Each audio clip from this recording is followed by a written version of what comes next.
पहले चेक करबौ टाइट हो कि ढीला गे।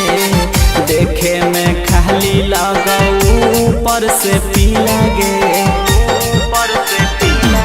अभी छूके पहले चेक करबौ टाइट हो कि ढीला गे।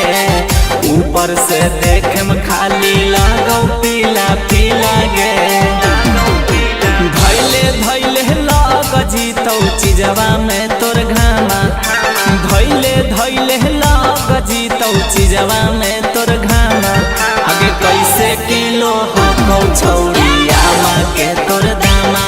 आगे कैसे किलो हकौ छौरी पकल दुनू आमा।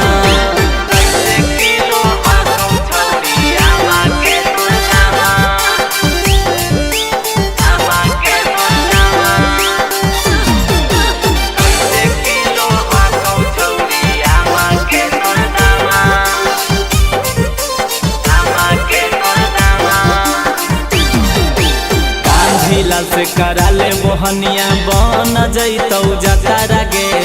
कहे रोहित पवन सतीश होतौ नहीं खतरा गे।